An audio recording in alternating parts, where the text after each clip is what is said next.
We're in Maui and just took a boat to the beautiful island of Lanai. And it is gorgeous here. And we're really excited to meet with fellow gardener Debbie here on the island. We're going to ask Debbie if it's truly paradise gardening in paradise. Hi, Debbie. Hi, Kim. It's so great to meet you. Thank you. It's nice to meet you too. Hi. Good to see you guys. It's Yes. so exciting. I feel like I know you already. Aw, thank you. Well, Same thank you here. so much for having us. This is wonderful to be in this beautiful location here. Absolutely. And I do want to say thank you too. You've always been such a positive contributor in the live chats and the live streams and stuff. So thank you very much. And thank you for having us here. It's gorgeous. We can't believe we're on an island with you. That is so Aw. crazy. I can't believe you're here either. It is crazy. Thank you so much for Sure. coming. Oh, our pleasure. Thank you. Well, a lot of people would love to be able to have a garden here in paradise. I mean, this is absolutely beautiful. So what's it like growing a garden here on a tropical island? Many things are the same as growing a garden everywhere from all the YouTube I watch, but there definitely are differences. One thing is that things grow all year round, and so I've had to learn, I just throw the seeds in the ground anytime and expect to get this great harvest. And I've learned that you really do have to pay attention to the different microclimates that we have compared to other places. In the summertime, it doesn't ever get above 90. Very seldom does it get above 90 here. So we don't have to deal with that extreme heat. So I can even grow some of the cold weather vegetables in the summertime, but they just don't do very well. Same thing with the hot weather stuff. In the winters, especially here in this island, that's not true all across Hawaii, but here, because we're at about 1,700 feet elevation, in the winters it gets into the 50s. So, tomatoes don't really do that great in the winters, or peppers. Okay. They really slow down. They hardly grow. And when I would try to grow them, I'm like, what am I doing wrong? And I realized over time that it was just growing them at the wrong time. So you still have seasons like everybody else that might not be as extreme, but you still have to learn to work with the seasons. Exactly. Well, how did you get started gardening? Well, actually, my grandmother had a garden. And we lived in Hawaii from the time I was 9 years old. But in the summer times, we would go and spend a couple of months at my grandmother's house in Washington State. And of course, that's when she had her garden. So I would go out and garden with her, and we'd pick up. One of my fondest memories is picking cucumbers and going in the house and pickling them.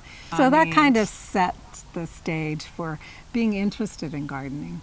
And then I moved to Japan for 3 years. And it was my first experience as an adult to have real seasons, the 4 seasons. And so then I had a backyard that I had space to do a garden. From that experience, I actually kind of liked having the winter come and not having to garden. Oh, having a break? Yes. Definitely. Yes. Got burned out sometimes. Yeah, huh? it was just nice to have those, very distinct seasons. I would imagine food's very expensive here at the grocery stores, right? It is. It is Yeah. very expensive. It is expensive here, and on this island even more so, because Okay. our population is so small that we don't have any of the big box stores. We just have little mom and pop type grocery Okay. stores, and so they have to raise the prices in order to stay open. Wow. Yeah. Let's talk about that a little bit more. That a lot of our viewers, I think, have the big box store just around the corner. What challenges have you encountered because of that? Are there certain things that you just can't find? Oh, absolutely. Like, I really would have loved to go buy some, like flowers that are already grown in, in a nursery or in one of the big box stores to make the garden a little prettier for while you guys are here. Oh, sweet. Or even for myself. Well, what are some of the other challenges you've encountered with growing here in a tropical climate? The humidity, it's year round here. So a lot of the pests and the diseases don't get killed off in the winter. Oh, okay. So we have problems with tomato blight, all kinds of fungal diseases on the plants all year round. Okay. So what are you doing to fight that battle? Well, I do a lot of pruning, started using different sprays. Sometimes I use neem oil, especially for the pests. And I've been using hydrogen peroxide spray that I saw again on Gary's channel. Oh, great. And that seems to really be helping. Of course, It's- it doesn't stop anything, but it it's slows constant. it down. Yeah. But you're experimenting and seeing what works. And Exactly. then making the adjustments from there. So I Yes. love that. That's Yes. great. always experimenting. And you've encouraged me to do that. So I Oh, thank you for your good. channel. You're one of the first channels I started watching. Oh, good. I'm so Yeah. glad. Thank you. Well, you've done a beautiful job, and I can't wait to go and take a look at your garden. Thank you. So let's go take a look. Okay, He's still here. welcome to the garden. Oh, it looks so pretty. This is great. Very pretty. Well, we have the fence around it because we have a lot of deer on the island. And Oh, they were getting more of my vegetables than I was. Oh, So we no. just went to Maui and picked up the fencing, and my husband Wow. helped me put this in. So that's really helped. I don't have deer going in there Wow. anymore, which is really nice. And we started with one garden bed the first year. This was before we had the fence. Mm-hmm. And then I added a second, and then just this year we added the third. And it's just been really nice to be able to learn and grow with the garden as it's growing. And I have plans for even more expansion as we go on. It's funny how it gets in your blood, right? Oh, absolutely. You get addicted to it. You start out small, and then before you know it, you've got a beautiful garden like this. Yes. I mean, I can really say that at the beginning it was really more of a hobby garden, and now I'm really focusing on growing some of our own food. That's wonderful. And I love how you have it bordered with flowers there for the pollinators. Yeah, that's To really bring them helped. in. It's beautiful. It's designed so beautifully. Yeah. Thank you. Let's see it. Yeah, let's Okay, go check let's it out. go. Well, I see that you're growing berries here. I love growing berries too. Yes. So tell me about these berries. So these are blueberries, and actually it's really hard to grow blueberries in Hawaii because we don't have the freeze time. But this is a tropical variety, and it's taken a long time to get established. They were much smaller, obviously, when I put them in, but I was amazed at how slow they grew. But it took a while to get the acidity of the soil correct. Okay. And then they've just taken off this year, and I had a really nice harvest of blueberries. Over the course of the time that they were fruiting, I probably had a bowl about this big. It was so, so fun good, to so have my own delicious. blueberries. Yeah. That's great.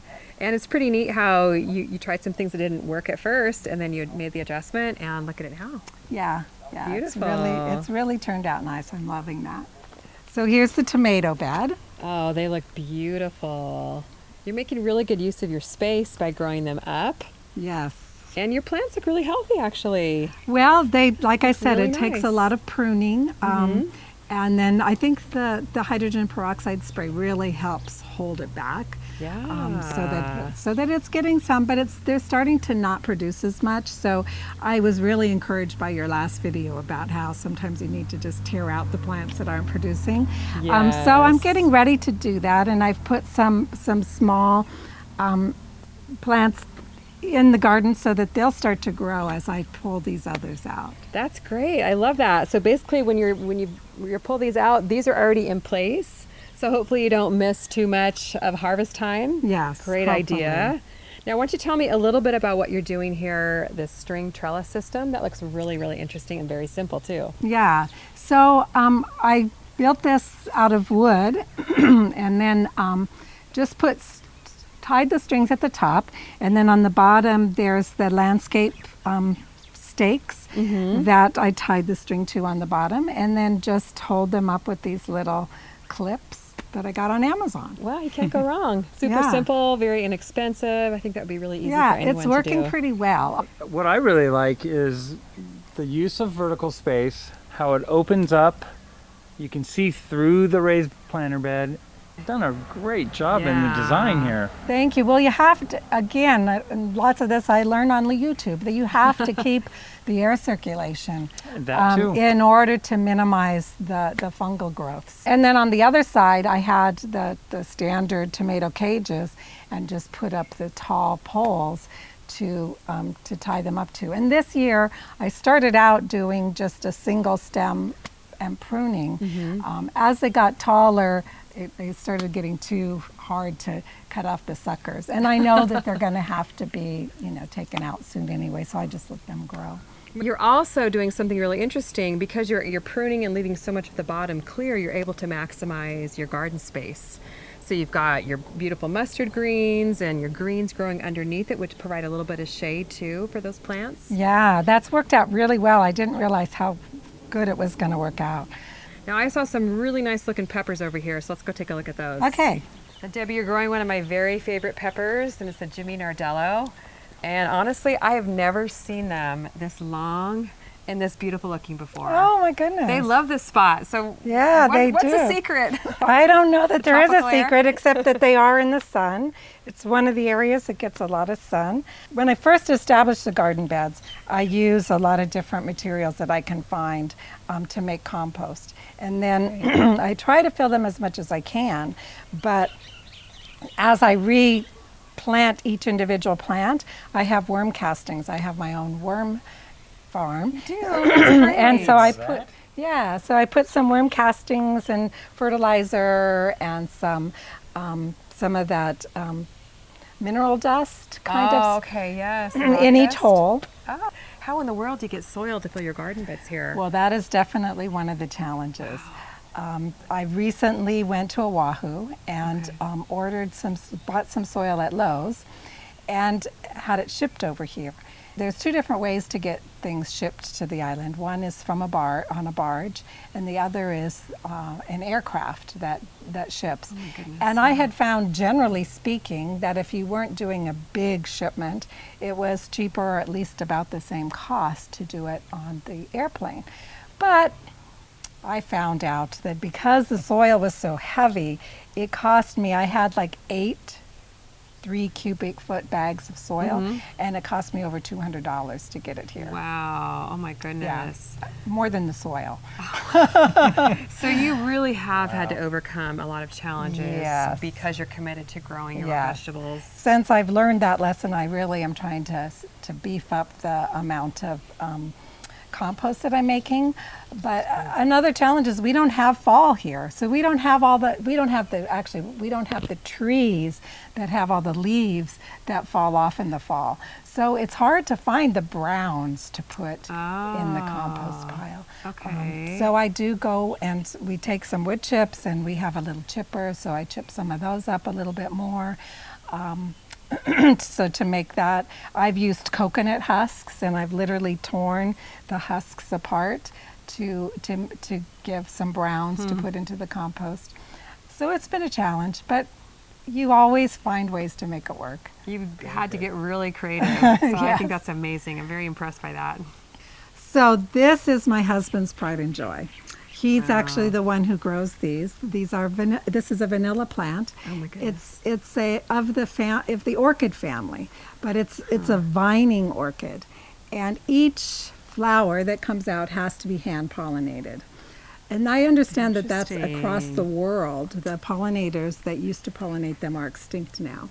So that's one reason vanilla beans are so expensive. Oh my goodness. Yeah, so last year we ended up with about 11 beans, and that was pretty exciting. But this year you can see the beans are right here, and they're all over the front and the back of the plant. And he counted them recently, and there's over 100. That's crazy. Yeah, it's a long process.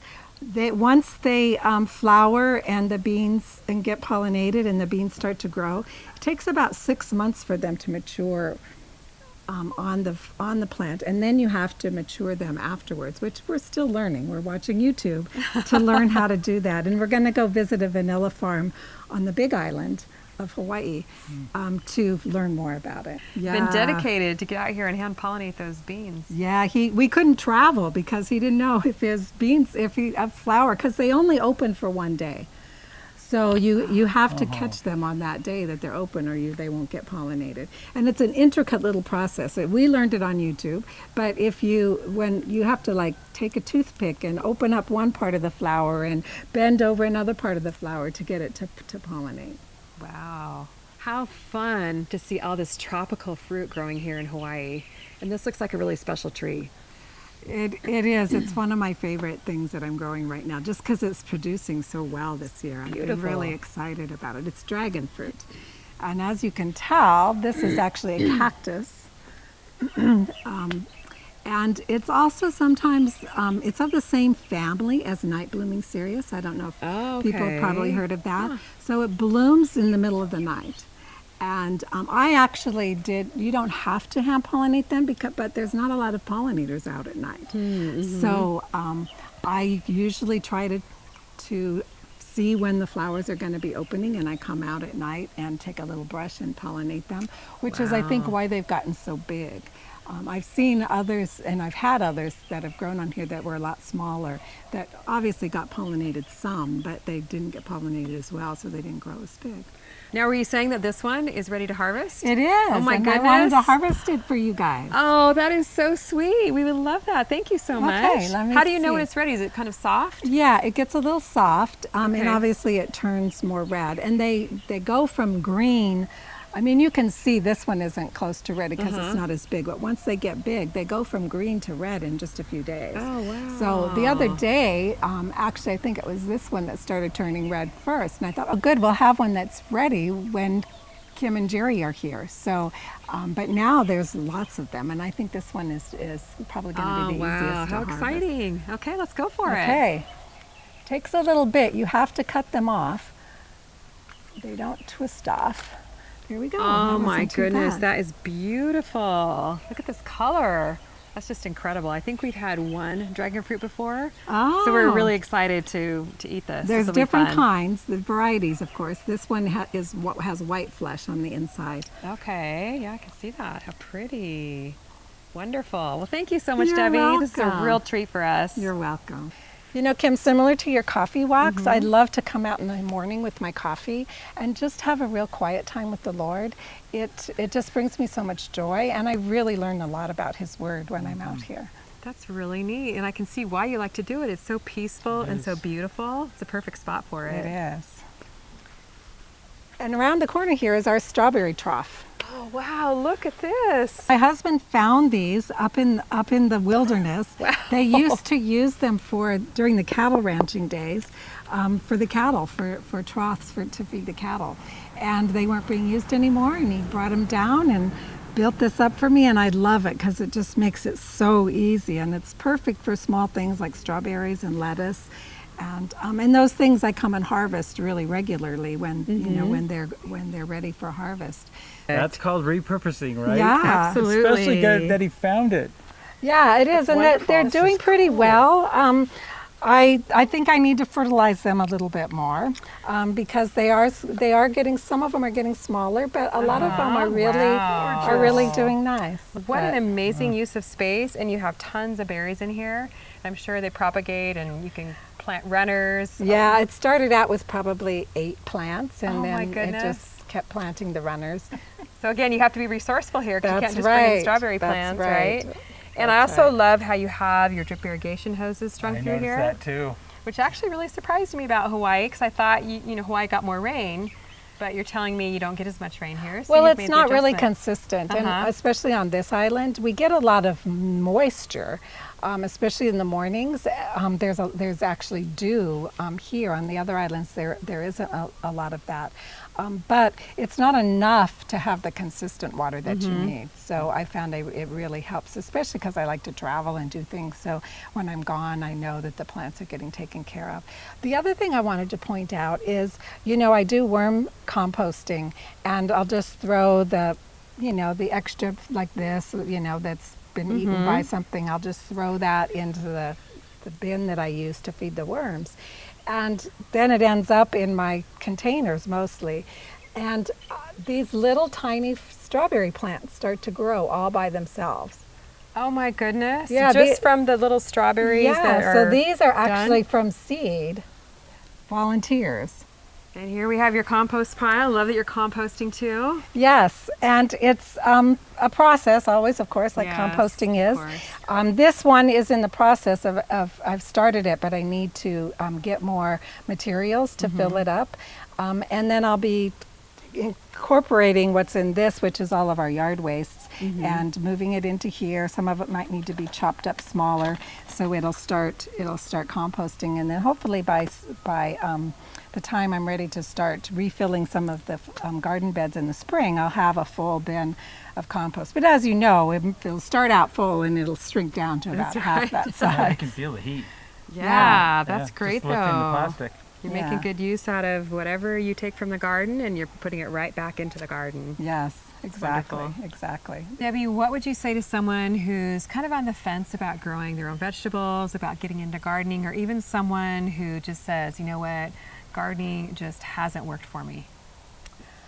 I would say just don't give up, you know, and I would also say focus on the soil first. You know, good take point. some time to really make sure you have good soil, whether you're buying it and putting it into a container or a raised bed, or making your own compost, or whatever you need to do. Or maybe you have naturally good soil. Some people are really lucky that they do, but you know, figure that out. And if you weren't having success in the past, that may be why. And you could just go back and just keep trying. And it's a process. I actually spoke with Smart Pots and they wanted to send something along, especially for you, to help expand your growing space a little bit.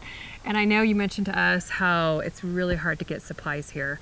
So Smart Pots was generous enough to send a 6-foot long raised bed for you. Oh my goodness. And I hopefully you'll be able to get soil for this. But, Yeah. this is really a neat thing That's awesome. to plant in. Yes. And hopefully you can find a good spot for it, either on your Oh, deck I'm or sure. right I'm out sure here. I will. Thank you so much. You're welcome. Wow. And I just want to send, I know you have one of these already, but I wanted to send another one of my 5-gallon Cali Kim Smart Pots for you I love these. to plant in. Oh, good. And hopefully they work well here in Hawaii. Yes, they do. And Very then a well. couple seed packets. I included heat tolerant greens, 'cause I know how hot it is here. So yes, it's kale and perfect. chard, which you can add to your garden. Small space collection, Nice. which you can plant in your containers here and on your deck too.